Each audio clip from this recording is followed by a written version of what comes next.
Good afternoon, friends. Welcome to our Largo Education. Today we are here with the structure of an atom, third part. In this part, we will learn about the Planck quantum theory, de Broglie hypothesis, and the Heisenberg uncertainty principle. Before learning Planck quantum theory, we need to know some of the things. जैसे कि अभी हम देख रहे थे, शुरुआत में हमने देखा कि इलेक्ट्रॉन इज अ पार्टिकल. फिर जैसे जैसे हम आगे बढ़े तो हमने देखा कि इलेक्ट्रॉन को उन्होंने कह दिया कि electron possess both the properties of wave and light both. So मतलब पार्टिकल और वेव दोनों की प्रॉपर्टीज उसके अंदर हैं. तो सम एक्सपेरिमेंटल फिनोमिना जैसे कि डिफ्रैक्शन और इंटरफेरेंस को वेव नेचर एक्सप्लेन कर पा रहा था, मतलब वेव नेचर से एक्सप्लेन हो पा रहे थे इलेक्ट्रोमैग्नेटिक रेडिएशंस में. लेकिन कुछ ऑब्जर्वेशन उतनी ज़्यादा एक्सप्लेन नहीं हो पा रही थी, जैसे कि ब्लैक बॉडी रेडिएशन, मतलब the nature of emission of radiations from the hot body. फिर ejection of electron from metal surface when radiation strikes it, photoelectric effect. So सबसे पहले हमने क्या देखा, the Planck was the one who gave the phenomena of black body radiations. तो सबसे पहले उन्होंने क्या किया, तो let's at the heading black body radiation.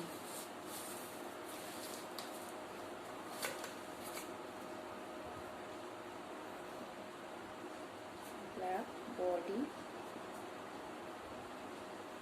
radiations.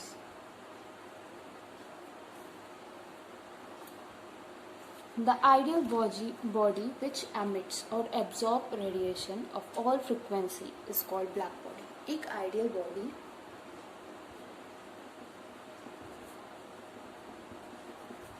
which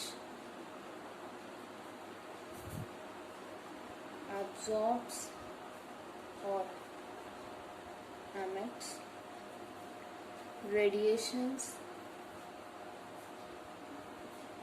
of all frequencies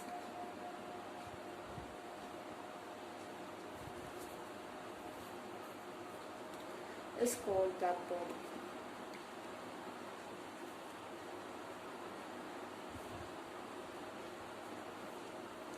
ठीक है.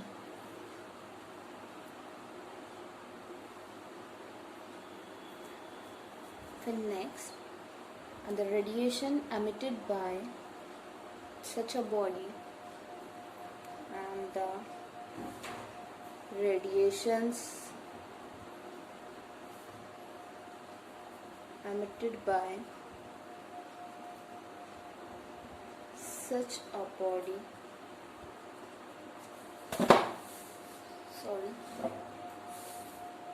is called black body radiations.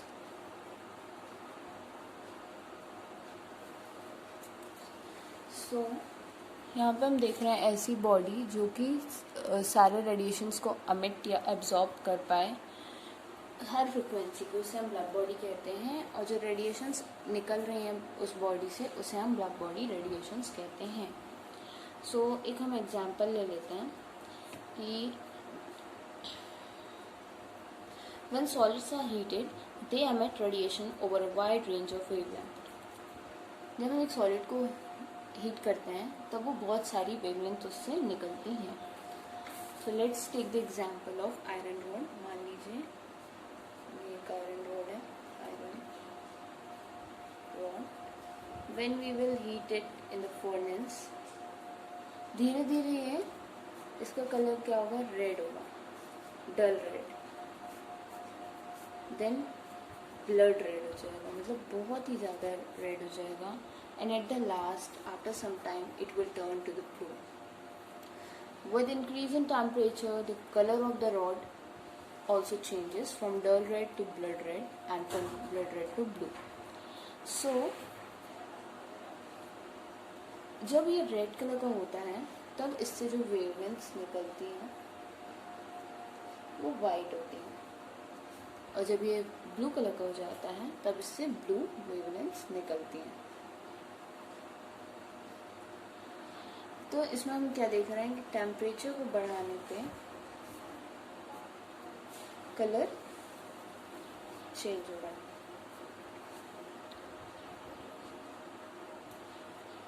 और फ्रिक्वेंसी क्या है, टेम्परेचर बढ़ेगा तो फ्रिक्वेंसी भी बढ़ेगी विद इंक्रीज। हम लिख सकते हैं frequency is directly proportional to temperature, something like that. And क्या कहते हैं, फिर हम आगे बढ़ते हैं।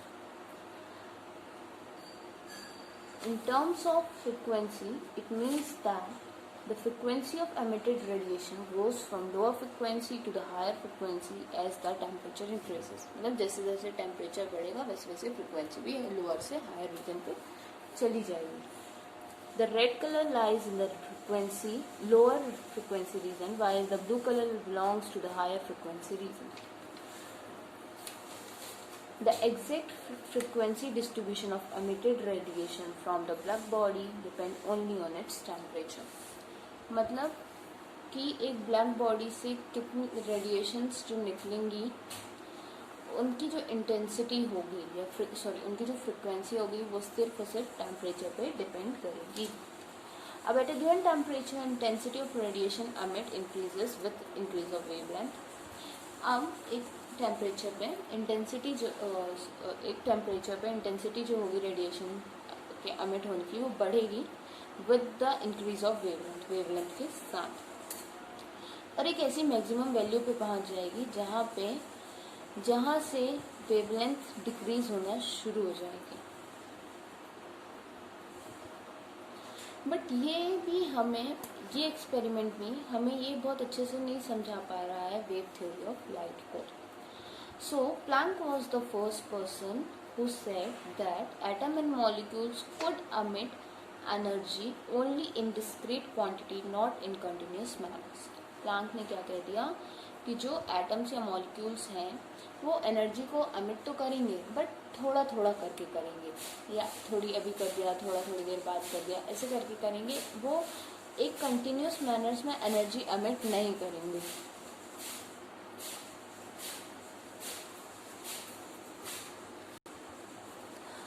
So, we will move towards the Planck quantum theory. Planck gave Planck's quantum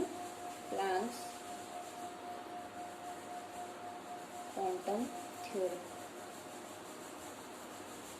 Planck ने एक वर्ड दिया क्वांटम, और उन्होंने क्वांटम उसको कहा smallest unit of energy that can be emitted और absorb in the form of electromagnetic radiation, यानी smallest quantity of energy that can be emitted or absorbed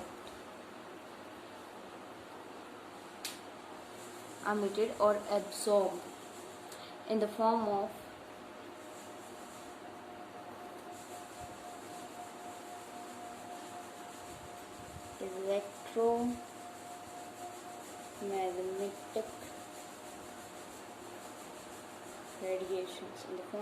electromagnetic radiations, यानी जो स्मॉलेस्ट क्वांटिटी होगी energy की उसको उन्होंने क्वांटम कह दिया। The energy of quantum of radiation is proportional to its frequency. अब यहाँ पे क्या कहती है, जो एनर्जी होगी क्वांटम की वो फ्रिक्वेंसी के प्रोपोर्शनल हो गई, और यहाँ पे एक प्रोपोर्शनैलिटी कांस्टेंट यानी कि प्लैंक कांस्टेंट लगा दिया गया, H is equals to Planck constant,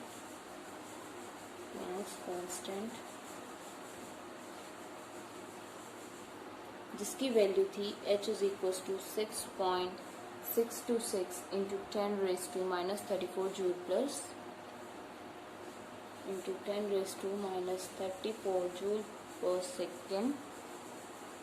and और इसे उस अर्ज में भी आप लिख सकते हैं 6.626 इंटू 10⁻⁻27 अर्ज, ये होगा। With this theory, the Planck was able to explain the distribution of intensity in the radiation from black body as a function of frequency or wavelength at different temperature. इस एक्सपेरिमेंट से उन्होंने हमें intensity distribution intensity का बता दिया black body से in terms of frequency and wavelength. अब next come it is photoelectric effect. So this is the heading photo electric effect. Electrons are ejected when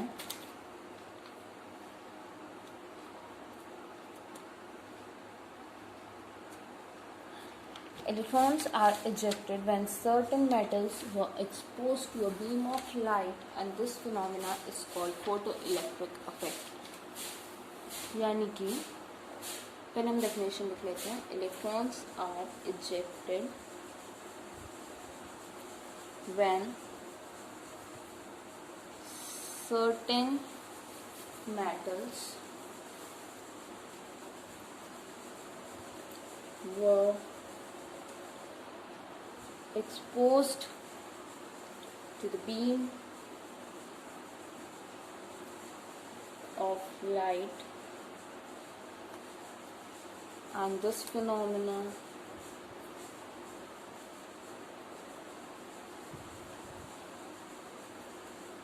is called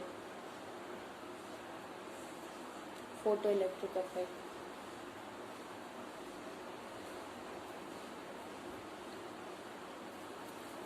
यानी कि कुछ electrons metal surface से eject हो रहे थे. कुछ electrons यानी कि कुछ इलेक्ट्रॉन्स मेटल सरफेस से इजेक्ट हो रहे थे, मेटल जैसे कि पोटेशियम, रुबिडियम, सीजियम. जब उनमें एक बीम ऑफ लाइट पड़ रही थी तो इसको उन्होंने नाम दे दिया फोटो इलेक्ट्रिक अफेक्ट. अब कुछ रिजल्ट्स ऑब्जर्व हुए तो वो हम लिख लेते हैं इधर पे. हमने क्या रिजल्ट ऑब्जर्व किया.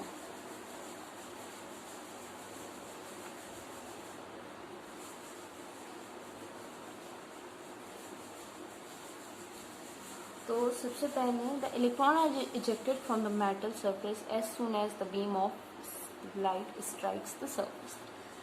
दैट्स पहले हम यहाँ पे लिख लेते हैं. The electron are ejected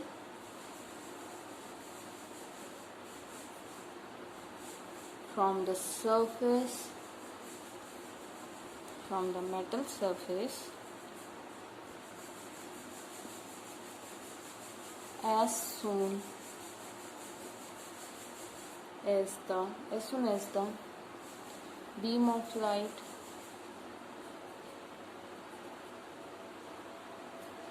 strike the surface.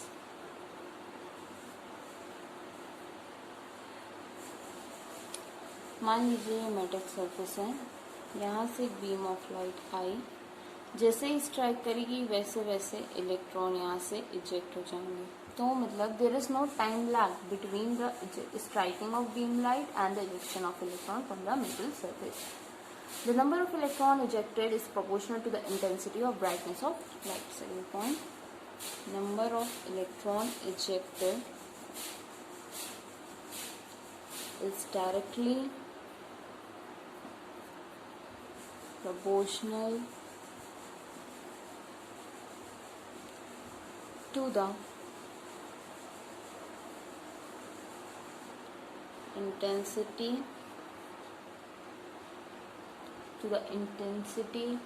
of light या brightness of light.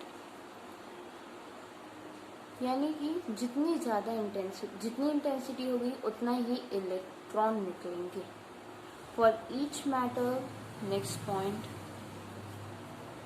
और ये मेटल शीट हो गई. मान लीजिए मेटल शीट, यहाँ पे इसको जरा सा मैं ब्रीफ कर देती हूँ.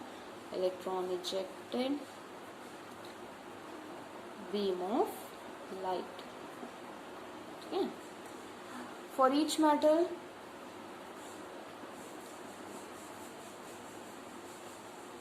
there is a characteristics minimum frequency mu 0, that is also known as known as threshold frequency.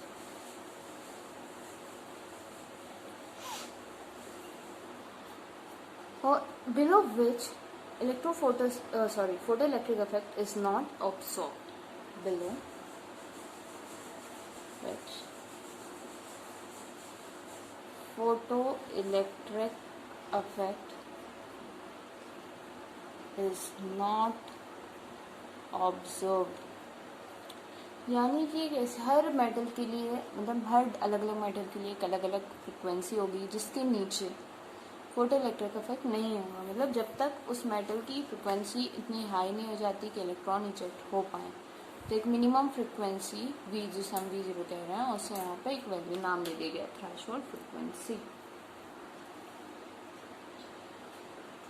Kinetic energy of these electron increases with the increase of frequency of light. लिख लो, kinetic energy of electron is increased with the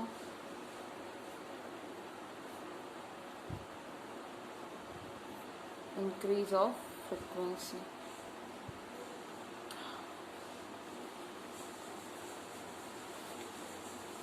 Next, we will move ahead towards the de Broglie hypothesis. So, de Broglie hypothesis. So, next heading is de Broglie hypothesis. लिखते Broglie हैं but de Broglie होता है वो बोलने में, sorry. De Broglie hypothesis,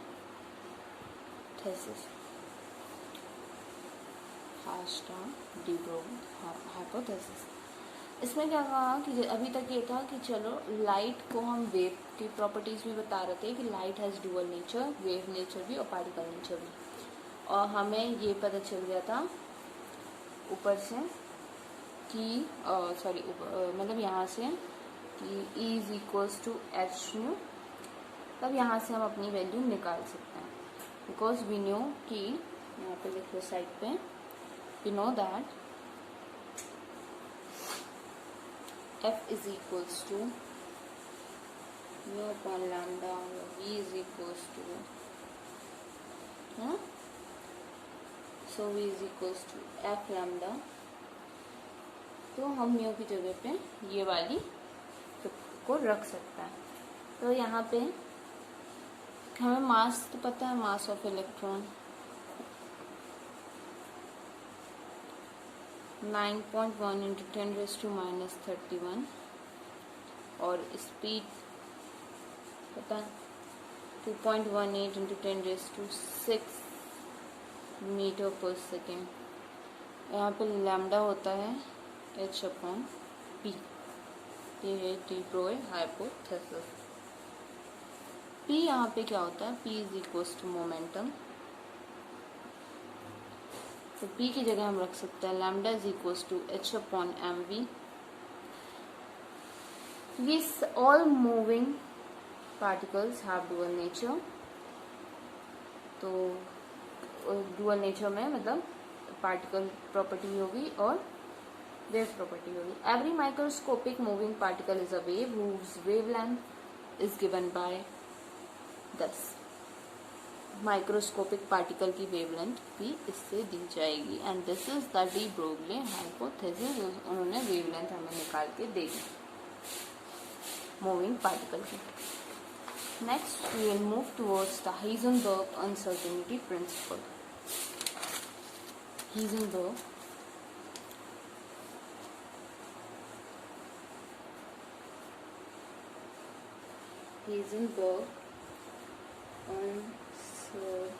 uncertainty principle. So particle का बोल दिया वेव नेचर है.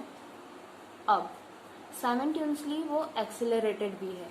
तो एक एक्सेलरेटेड पार्टिकल की पोजीशन और मोमेंटम निकालना कैन नॉट बी मेजर. मतलब पार्टिकल कह रहे हो आप, जो पार्टिकल है या जो इलेक्ट्रॉन है उसमें वेव नेचर है, इट पॉजेस वेव नेचर. अब simultaneously it's impossible to measure position and it's impossible to measure position and momentum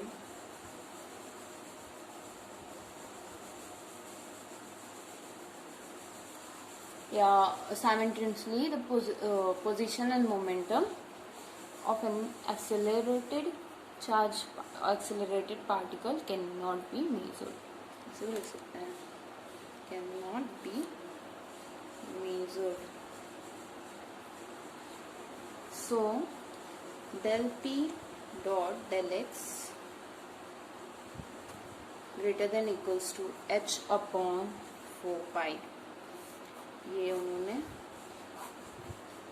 equation दे दी थी and that is known as Heisenberg equation. So यहाँ पे ये वीडियो मतलब यहाँ पे हम ये थर्ड पार्ट कंप्लीट करते हैं. इसमें हमने ब्लैक बॉडी रेडिएशन पढ़ा, प्लैंक्स क्वांटम थ्योरी पढ़ा, फोटो इलेक्ट्रिक इफेक्ट पढ़ा, डी ब्रॉगली हाइपोथेसिस पढ़ा और हाइजेनबर्ग अनसर्टेनिटी प्रिंसिपल पढ़ा. नेक्स्ट वीडियो में हम क्वांटम नंबर पढ़ेंगे, क्वांटम थ्योरी पढ़ेंगे या क्वांटम मैकेनिक्स कह लो उसे. तो हम ये पढ़ने वाले हैं. I hope you like the video. Please share it, comment on it. और अगर आपको कोई डाउट हो तो आप वो मुझसे कमेंट सेक्शन में पूछ सकते हैं. Thank you for watching. Don't forget to share it and like the video and press the bell icon for further information.